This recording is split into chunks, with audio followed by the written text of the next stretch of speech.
I am absolutely thrilled to be back in person with all of you after too many years, actually, not being able to gather all our partners and customers together in the same room.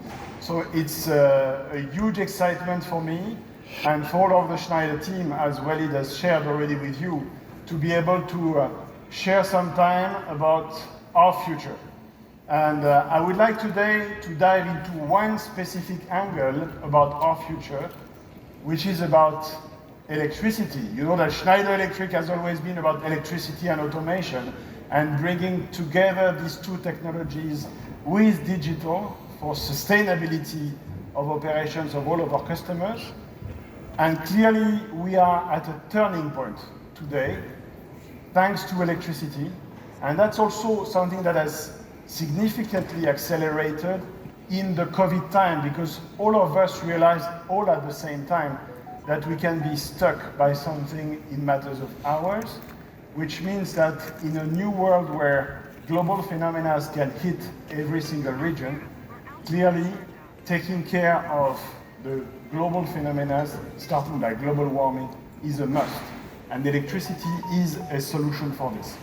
So I borrowed an expression from an Australian engineer and writer called Saul Griffiths, who has written a book which I encourage all of you to read, called The Big Switch, because I think this is what describes the best the time we are in, which is a big switch to electricity. I'm going to spend a little bit of time on explaining why and how we think at Schneider Electric that the time for the big switch has come.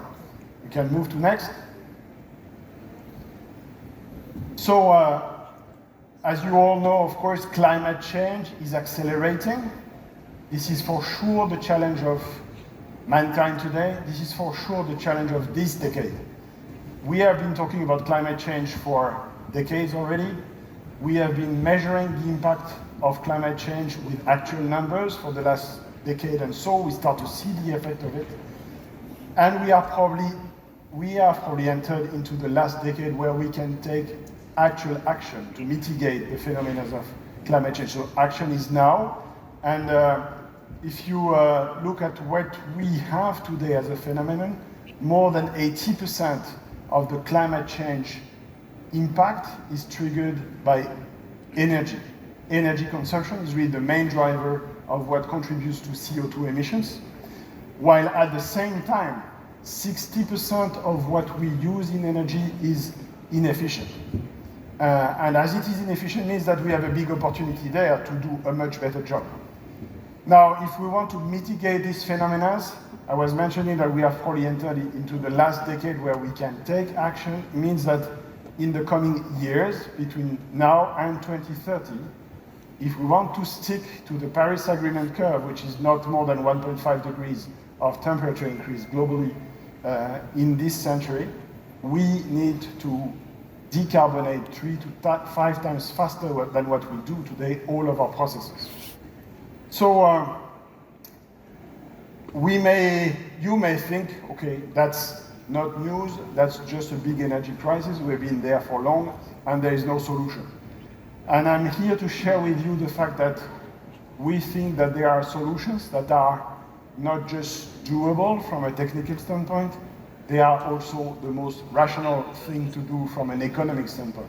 Which means we have moved from a moment where we were thinking that there were solutions, but that they were not necessarily economically rational, to a moment where it's just the best thing to do from a business standpoint. And that's probably the best business opportunity today for all regions. And that's what we call at Schneider Electric the new energy landscape. So let me share a little bit some of the elements that are describing this new energy landscape. The first one is that most of the electricity generation addition that comes to the world today is now renewable. That's the first opportunity. It's not just centralized renewable energy capacities, it's also a lot and more of decentralized energy generation capacities. The second element is that the shift to electrical vehicles starts to be massive in some regions and is now reaching more and more regions, with 10 million vehicles in 2020 and accelerating everywhere. And the third one is that even for heat and cooling, we are seeing a very strong acceleration of electrified processes thanks to heat pumps in operations, which is accelerating everywhere. So these are three examples of why the shift is possible.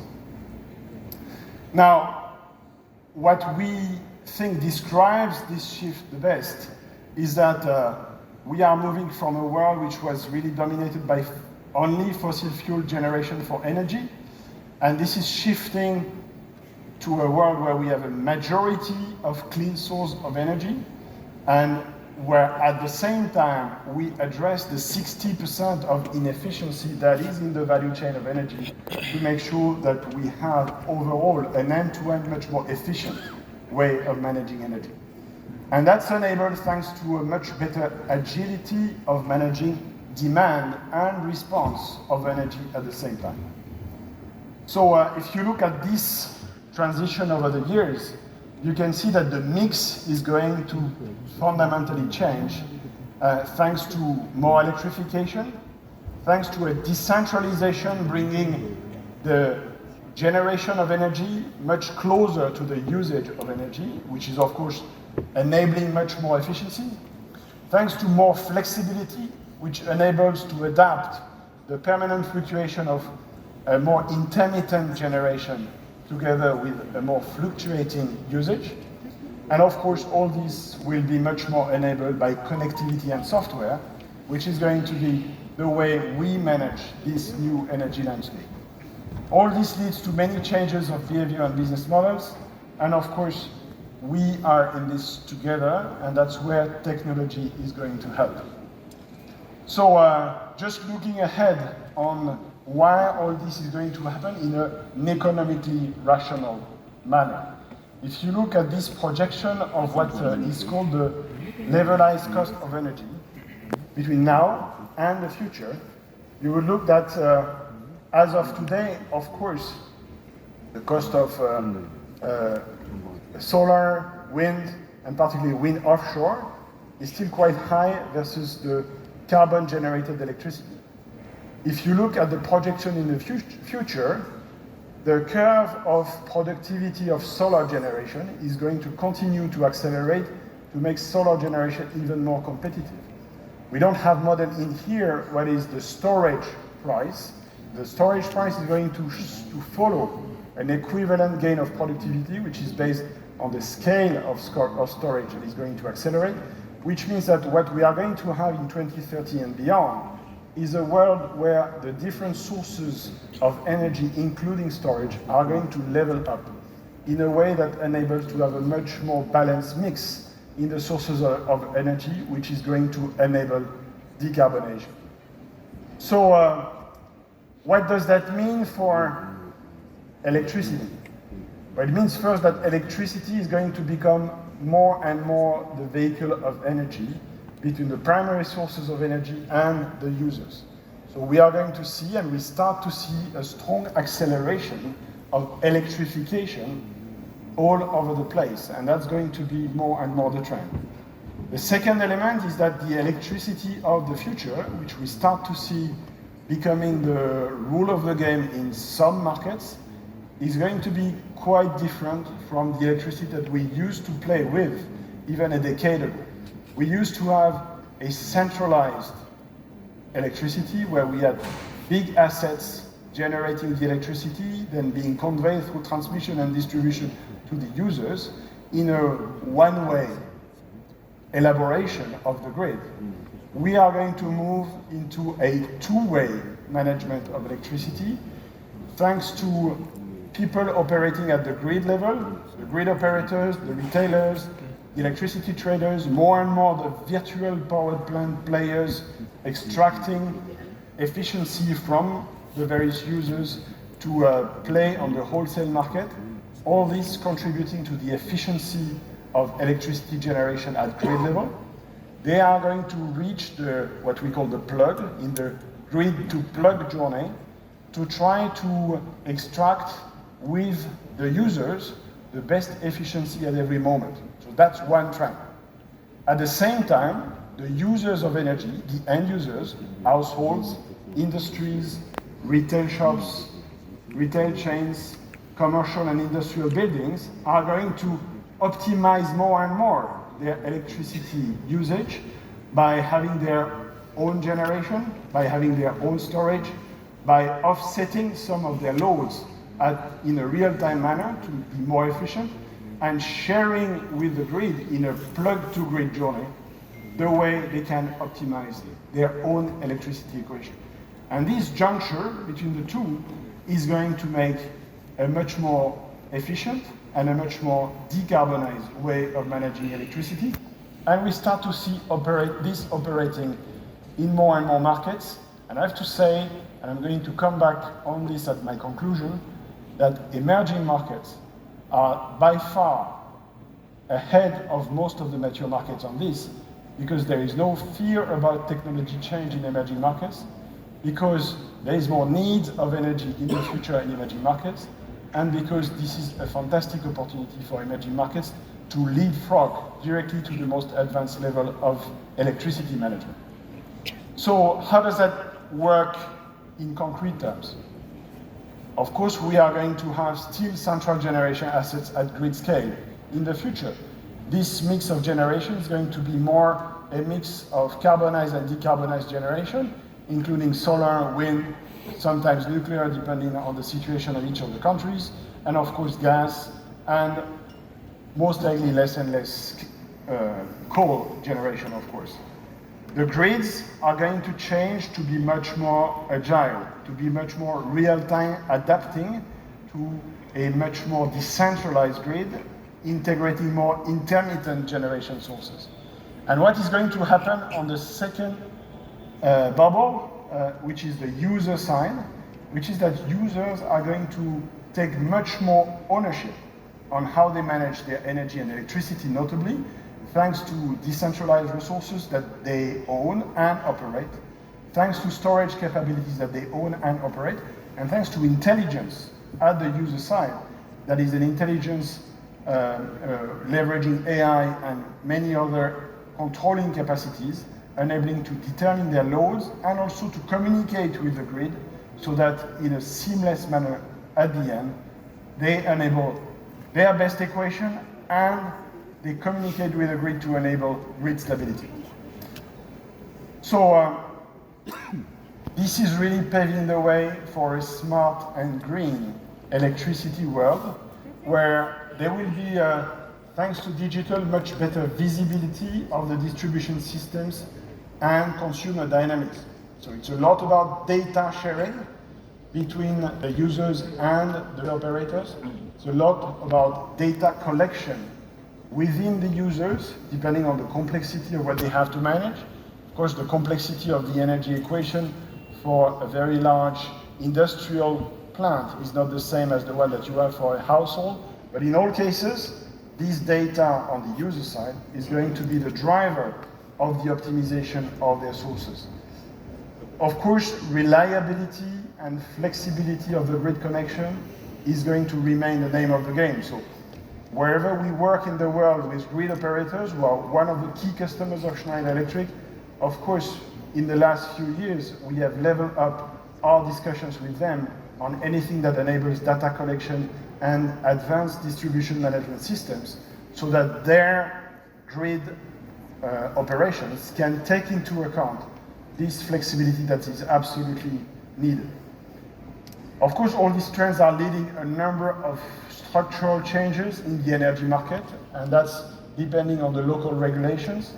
But what we see as a general trend is that the local regulations are more and more enabling decentralized generation capabilities, prosumer capabilities, meaning the consumers being more and more producers at the same time, and working on a regulation term that is enabling a level playing field, that is enabling stability of the networks and stability of the energy equation overall in the country that they are selling. So we are really convinced at Schneider Electric that this is our near-term future, and the best outcome of this is thanks to electrification and more ownership of the future of energy for each user, that we are going to shift from a fully carbonized fossil fuel centered energy equation to a much more electrified and clean energy centered energy equation. And this shift is going to be enabled by being smarter together. And being smarter means that more data and more intelligence will have to be shared on the energy generation and the energy usage in quasi-real time to enable fast optimization of energy usage.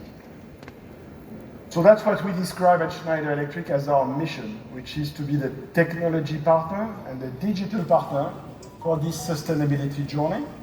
We want to enable this journey with our end customers, of course, and as this is the DNA since ever of Schneider Electric, we want to work with our local partners so that this journey becomes available and doable for the end users.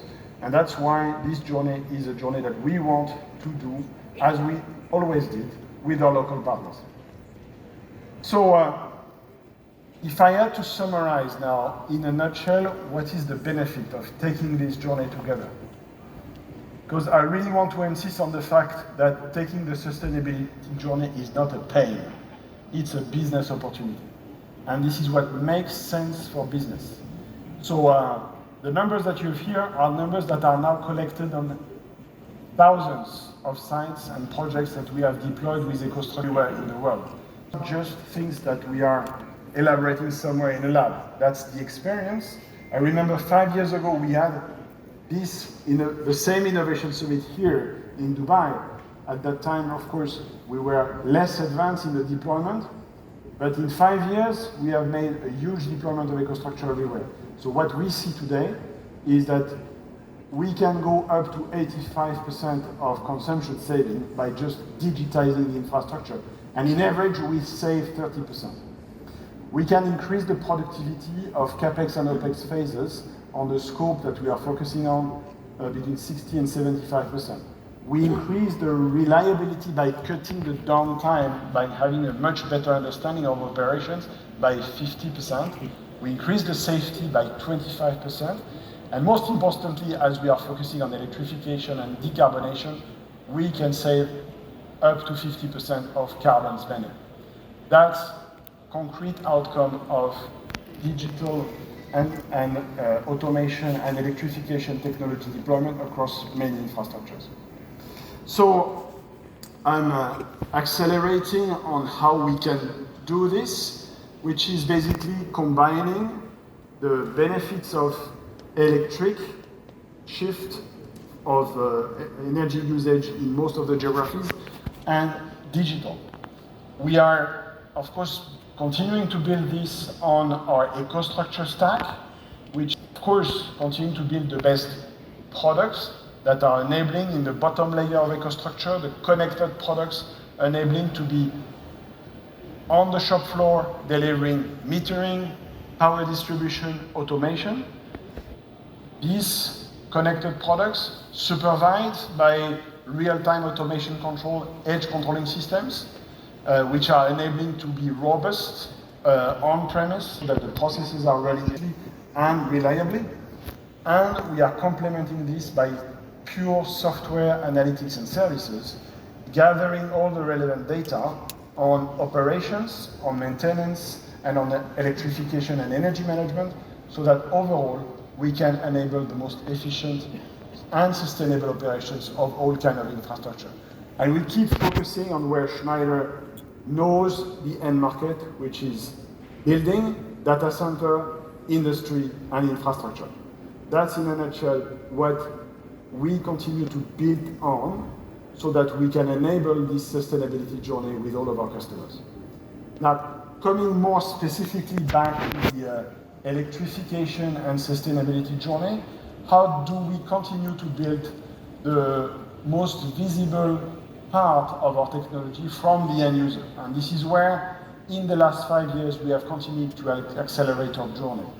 Because, as I described, the efficiency is reached, bring together the usage and the power generation and the power equation. Bring together more and more with our software stack, we bring together more and more the power and the process equation. So that's what you have on this chart, where you would see that in the power equation, we line up today a lot of softwares enabling the management of the power at the microgrid level, sometimes at the grid level, down to the full detailed management of power assets within the infrastructure. And we bundle this when the customers want a real process and power optimization with what AVEVA, our industrial software company, brings in terms of end-to-end design, build, operations, and maintenance capabilities for all industry software capabilities. When you bring this together, you end up with a full supervision capability of your power and process, and this is what leads to the best possible efficiency outcome. So, diving a little bit deeper into this software journey, we have accelerated over the last years the software capabilities with AVEVA and with our design, build, operation, and maintenance software for the building. So I will start with the building space and the electrification space with ETAP, which is the most well-known electrical CAD capacity in the world. So ETAP is providing, of course, the capacity to model end-to-end a full electrical infrastructure and to follow this electrical infrastructure with a digital twin all through the life cycle. And we are doing the same for panels with IGXAO. IGXAO is helping to model panels and to follow their architecture over the life cycle. And we are helping more and more our partners and customers to work on the building phase and on the maintenance phase of their infrastructure thanks to RIB. RIB is providing with M2 a software that is enabling to optimize the building phase, which is the place where most of the time we are losing a lot of energy and money by doing and redoing things. RIB is helping to optimize this building phase, which is one of the places where we can do the most in saving in efficiency. And Planon is helping to do exactly the same in the maintenance phase and is one of the most used softwares in facility management today. So that's the stack that we have brought together as Schneider to enable our partners and users to be able to follow the entire life cycle of the design, construction, operation, and maintenance phase to be efficient there. And we are exactly the same with AVEVA, complementing AVEVA since 2 years with the biggest and the most efficient data lake for industrial operations, which is OSIsoft. As OSIsoft has now joined AVEVA with the PI system, and the PI system is really the system that across the world is the most used to organize industrial data in a seamless way. With all this stack, what we aim at doing is providing the best digital ecosystem to our customers and partners so that all this organized data and all the intelligence we can extract from it and they can extract from it contributes to efficiency and contributes to the right decisions in making our infrastructure more efficient, more decarbonized, and to satisfy best their users. So that's the journey we are in on the digital scope and on the software scope, and that's probably what has changed the most in the last 5 years as the next mile where Schneider would like to bring you in and how Schneider would like to facilitate the journey into decarbonation and into efficiency. So if I had to summarize before giving you very few examples, I would like to just take the loop of how a building journey would be to enter into this new world of sustainability, because this is a combination of many things together, and we would like to bring the best technology for this combination. The first one is that we are working, as I explained, on distributed energy resources. This cannot be managed just separately, it has to talk with many other components, starting by talking with the grid. This needs API. APIs are the way to talk seamlessly and easily between software applications. Of course, EV becomes a new element of the building equation, which comes with other type of controls which were not that optimized in the past, such as full lighting control, full power distribution control, full HVAC control, of course, full emergency lighting and fire and so on and so forth, which are more the classical ways of managing the building. All this now taking more insights from the external world on things that are also driving the building efficiency, such as anything that happens around, like traffic intelligence. And when you bundle all this together in digital ecosystems that are seamlessly integrated, you end up with infrastructure that are much more efficient, and you save a significant part of the 60% of inefficiency that I was referring to in the energy chain. And classically, what we have today in building savings is 50%. So when you take seriously a building optimization, you can easily reach 50% of savings. And I think that's the challenge we should all take. So finishing with some examples. You have here the Algalala desalination plant. We have worked more and more over the past few years on the water and wastewater industries, where we have a huge value proposition, where basically you can take anything in the electrification of the process, take anything on the automation of the process, and more build on softwares that are dedicated to the water segment for leak detection or for anything that optimizes the overall equation of the water segment. That's what we have deployed in Algalala desalination plant, where you see that in apps, analytics, and services, we have dedicated applications that are specifically developed for the water segment, building on, of course, the more classical, if I may say so, applications of Aveva, PlantScala, and Modicon M580 for the automation part, which are driving the day-to-day edge control down to the medium voltage switchgear, low voltage MCCs, transformers, which is where Schneider is best known for, of course. But when you bring all the stack together, this is where the meaningful purpose comes, because this is where you start to see the actual outcome, which in that case has been 20% of production efficiency. So that's one example. Sharing another one with Etisalat, which is one of the places where we have more recently deployed ETAP, thanks to our collaboration with Azure as well. So ETAP, again, is our company working on the end-to-end design capacities of electricity systems. So we are working now with Etisalat on modeling an exhaustive and updated asset modeling of all their assets in electricity, which will enable them to have a full digital twin of their assets, and of course manage the optimization over the life cycle of everything they are doing. So that's what I wanted to share with you today. I could continue for long, but I wanted to focus on the main messages. Clearly, our mission at Schneider Electric is really, and our ambition is to be your digital partner for efficiency and sustainability. I really believe that this region has a fantastic opportunity in this world. You know, we may think that yes, oil and gas has been a fantastic journey. There is still many things to do in oil and gas to optimize the oil and gas process, make sure that we the 60% of the inefficiencies that are on the road, and to make the oil and gas processes super efficient, and to make the users of the carbon energy super efficient. And we are here for that. But there is also a fantastic opportunity in the Middle East and in Africa on developing the new technologies, the new energy landscape.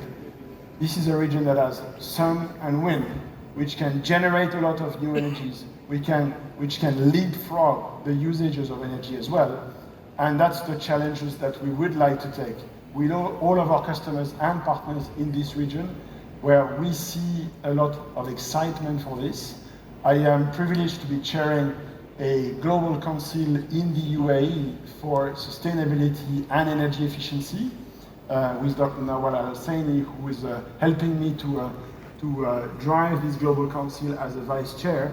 And frankly, we see a huge ambition in how sustainability and decarbonized processes can be changing the world and making also a big business opportunity for this region. And that's the ambition that we want to share with you, and that's what I wanted to share with you today. Thank you very much, and looking forward to exchange with all of you during these 2 days. Thank you for coming so numerous in this place, and very excited to be in person together. Shukran.